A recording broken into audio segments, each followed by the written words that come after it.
What is up, guys? Patrick here for How I Became, and today I'm talking to Jordie Jordan, or Wings of Redemption. So, Jordie, how did you become Wings of Redemption? I was working a dead-end factory job up at Metclass, and during the 2008 housing market crash, they started laying people off. And one of the people that got laid off was me because I was one of the newer employees, and I was also getting paid more than most of the employees on the flag factory floor, mainly because of some of my schooling. And so I was one of the first to go since I was the least important in the staff. So I got laid off. And during that period, I was on something in America called unemployment. Unemployment is basically like a government aid that gives you money to get you through till you find a new job. During this period, I'm like, I was unsure if I had a job or not anymore. I didn't know if they'd rebound, if they'd recover, if they was able to go back to, if I was going to be able to go back to the job that I had. So I started thinking about life, and I started thinking about what would be best for me and what I would like, because I hated my job. I seriously did. I did not like doing what I did, and I thought I was going to like doing what I did when I picked that career path. So just before this happened, I started getting into sniper montages with my buddy Z7 Taylor. And we both went out and got capture cards. Well, we both got dazzles. I still have my original dazzle in the closet. And what happened was I couldn't stand playing on the dazzle since I played on an HD TV, and I kind of jumped ahead of the game. And going back to a dazzle only hooks up standard definition. So I found it really hard to play on the standard definition and record at the same time, but I wanted to record because I seen Taylor and his channel, and I loved reading the comments. So I'm like, damn. So I went on eBay, and I was looking for other game recording devices, and then I found a thing called a Hyapog HD PVR, and I'm like, this has got to be it. So I took the risk and I bought it. It was like $200 brand new, and it came in. And then at that time, I started recording in HD. So I put it up on my channel, and at the time, Z7 Taylor was small too, but his montages got noticed by a guy named Hutch's Yo Daddy. And Hutch basically gave Taylor a shout out, and that kind of trickled down to me. Taylor got like 10,000 subs off Hutch's shout out, and then I got 1,000 off Z7 Taylor's shout out, and that pretty much started my channel. And then luckily I jumped in right toward the end of World at War, and I got a lot of serious hard followers in, and then it kind of just cascaded over to Modern Warfare 2, and Modern Warfare 2 really blew up, and I blew up with it. And then shortly after that, Machinima sparked, and then I was on the Machinima front page, and that's how my channel came to exist. And I've been doing it for 6 years now. So, how did you choose the name Wings of Redemption? Because I haven't heard that anywhere before. Yeah, how did you get the name Wings of Redemption? I'm a poet by heart. Okay. I like to write. I was in creative writing in high school, and I find the idea of rhyming words and writing is something that I do as therapeutic when I have bad relationships or dealing with things. Normally, before I had access to Facebook with 20,000 followers, or Twitter with 100,000 followers, I didn't have anybody I could sit there and put my feelings to. And I found that putting my feelings in a way that was unappealing made people just push away from you. So what I did is I tried to craft the words into something that could be made into something desirable. So I would write, and I would try to use very heavy metaphors. And Wings of Redemption, came from the idea of I originally got the idea of using the phrase Wings of Redemption by King Tut's tomb. And on King Tut's tomb, there's an inscription, "On death comes swift wings." And don't ask me how I took "On death comes swift wings" to Wings of Redemption. It's kind of like the alternation. Death comes fast, but so can redemption, and you can change your life around. So, did that start off as a gamer tag on your Xbox, or a username on your PlayStation before it became a It YouTube didn't at channel? all. It didn't at all. It's actually too big. Okay. Most gaming consoles only allow 15 characters, and Wings of Redemption is more than 15 characters. My gamer tags before I started YouTube was Astral Demigod, which Astral's like Australic, out of this world, heavenly, and demigod. I used that one from when I first got my PlayStation all the way up to about when I started YouTube.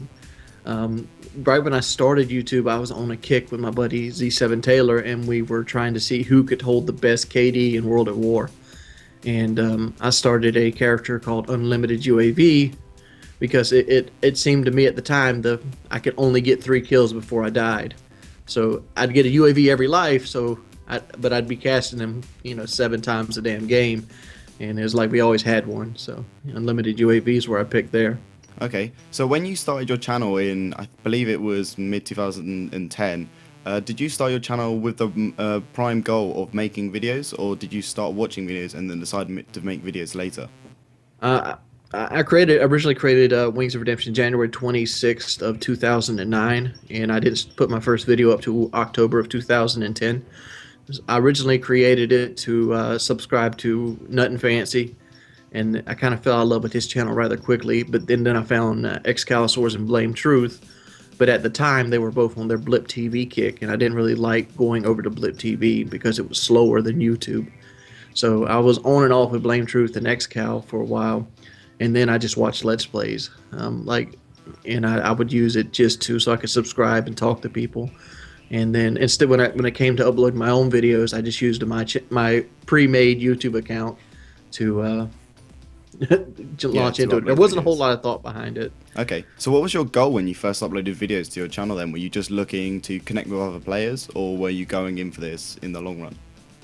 I wasn't going in for this long run. When I first started, I had no intention of blowing up. The only intention I had was to be able to show my own version of games to Taylor's fans. Like, I thought, I wouldn't really get anywhere, but Taylor was getting somewhere. And I'd upload my version of like a montage we were working on, or my version of the game. Say I did well in a game he did well in. I'd upload my version of it so they could see my version, what I did versus what he did. And I just love reading the comments. That's really what hooked me to begin with, the comments. And it's kind of bad since comments are what I don't read anymore.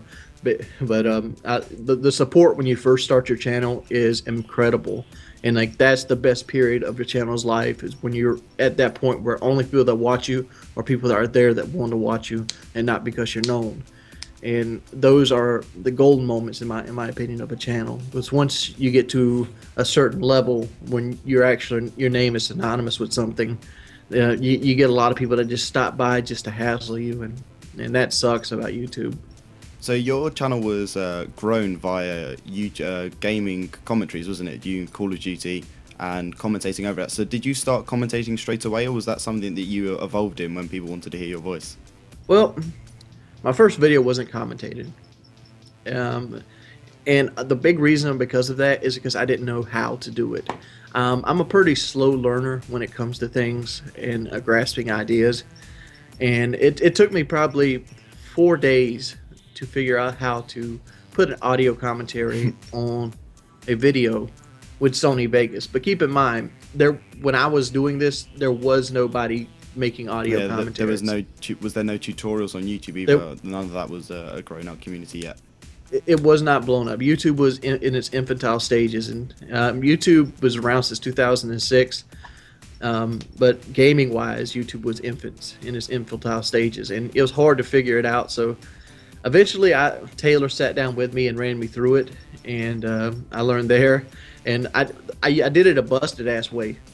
My first year and a half, I would take the Sony Microsoft sound recorder, and I would record my voice, and then I would try to sync it up with the gameplay.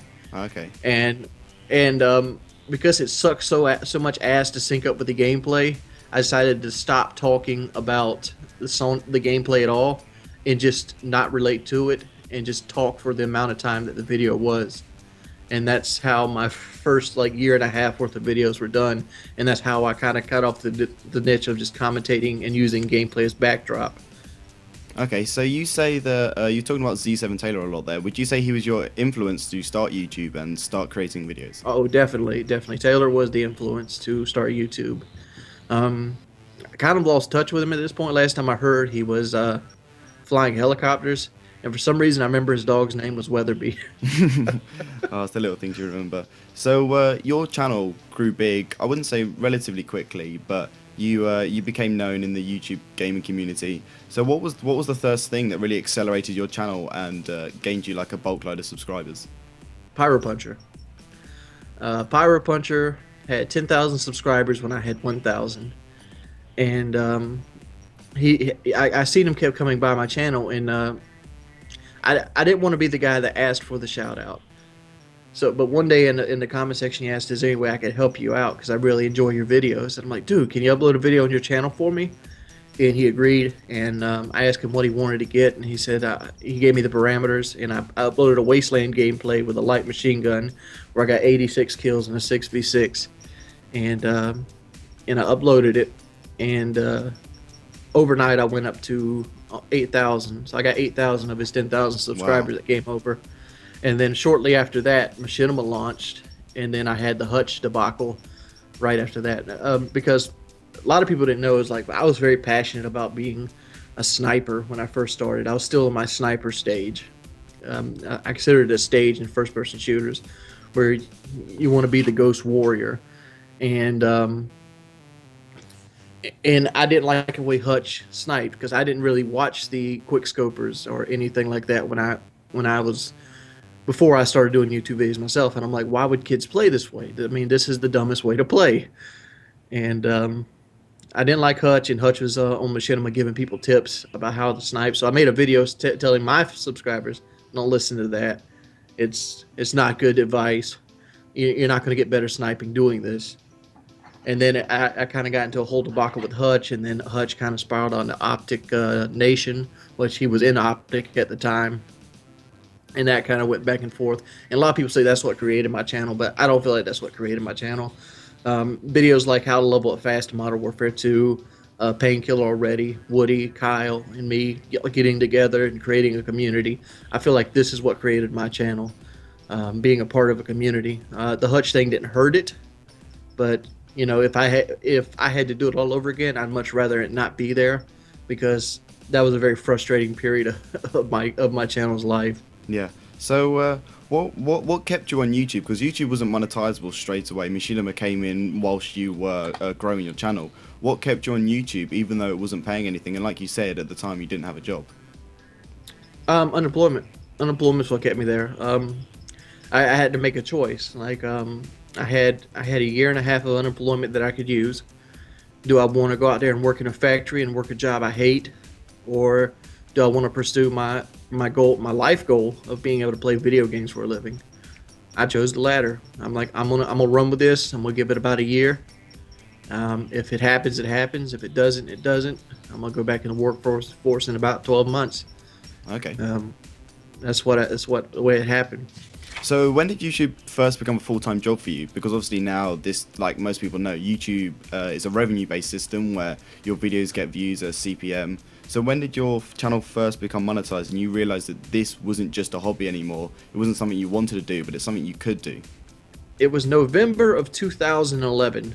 It was November 6, 2011. It was the first time that I realized that I could live off YouTube. Machinima, when it first started off, was a very sketchy company. They would pay very poorly in very long intervals. It took me until June of 2011 to get my first paycheck from Machinima, and that was from. And I started in December of 2010. So yeah, December, January, February, March, April, May, June. So that's 7 months before I even got a dime from Machinima, and then I got paid again, and then by the November rolled around, they were ready to give us our own personal channel income and switch it to by month basis. This is when Google started investing in them, and with that, that's when I got my first check for my personal channel, and my first check was very significant. But keep in mind, it was 3 months. Yes, It was a lot of views, and it was like $20,000 and I don't make that much money now. I mean, now I make somewhere around along the lines of 1,500 to 3,000 depending on what month it is and how many views, but that's all before taxes, so you know, it is what it is there. But that's when I first realized it, you know, in November.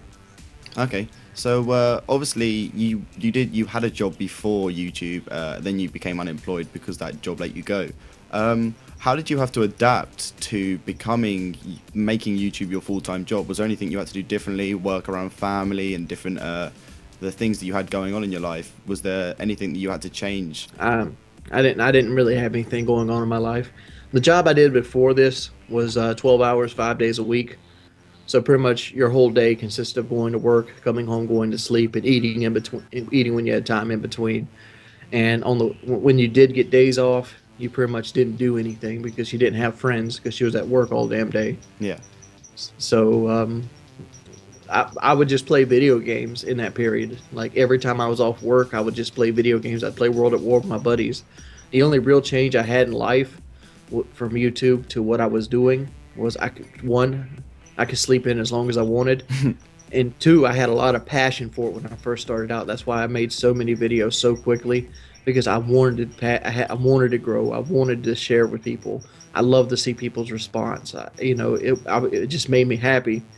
And on the flip side of it, the worst downside was I lost all my regular PlayStation friends, and they were all replaced with YouTube guys because I had a very it kind of got me arrogant really quickly, and I was young. That's one of the bad things. I started this when I was 22.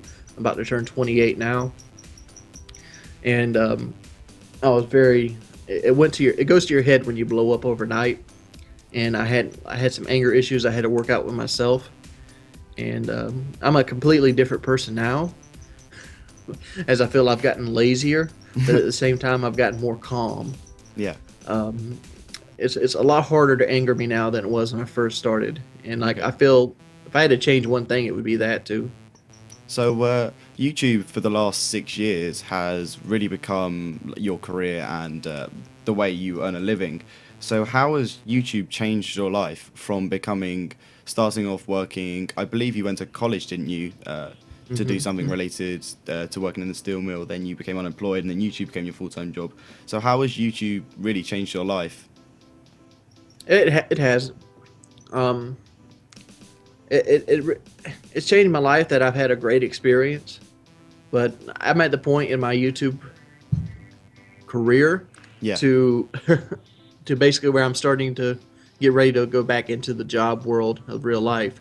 Um, I look at YouTube as a great experience, and I probably never will stop doing YouTube, but I don't see YouTube something that's going to work for me in a long time, like as a long time Yeah, it's not job. a Like long. I don't see, I couldn't see myself doing this another 5 years, like just this by itself. And like I don't want to do this another 5 years by itself.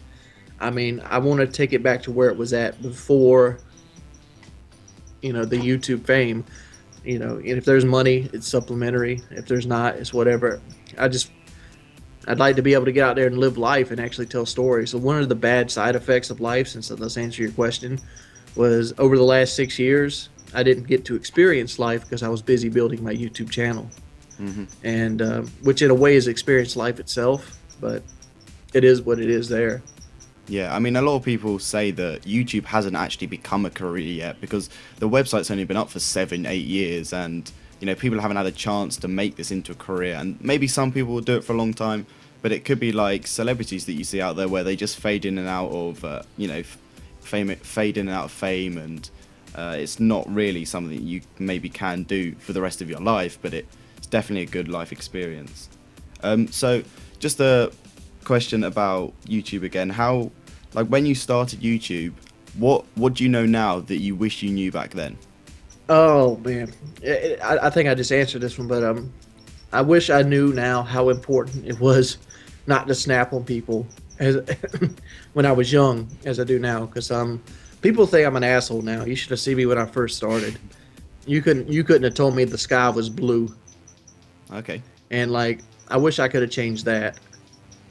So my final question you've really already answered, but does your future lie in YouTube itself, or are you intending to move out, like you said, back into the real world of work? My goal right now is just to lose weight. Um, 2014 is going to be the year I'm going to change my life, and I center everything around that goal in itself. And And YouTube right now YouTube's been good to me for a long time, but YouTube right now is getting to the point where it no longer is enough to be where I'd like to be comfortably.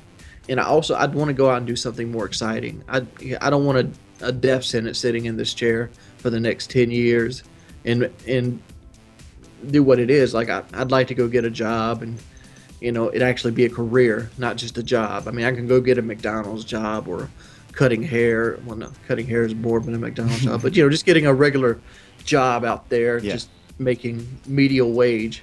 I'd like to have a career, something where I could go forward, move up, and I'd want something exciting. I'd like to have something that does something different every day, something that makes you use your brain every day. And I feel like YouTube has affected that in a way that it's increased my public speaking skills 25-fold. Yeah, that's it's definitely, yeah, there's a lot of things that you do learn from YouTube. A lot of people after YouTube have moved into social media management, stuff like that for businesses or working on different ventures. So yeah, YouTube I guess does teach you a lot, but also, it's not for everyone and it's also not a long-term thing. And you got to move on one day. I think that's all for me today. Thanks, Jordie, for talking to me. Make sure you check out his channel. I'll have a link in the description and on screen. The channel is Wing to Redemption. So yeah, I'll see you guys next time. Goodbye.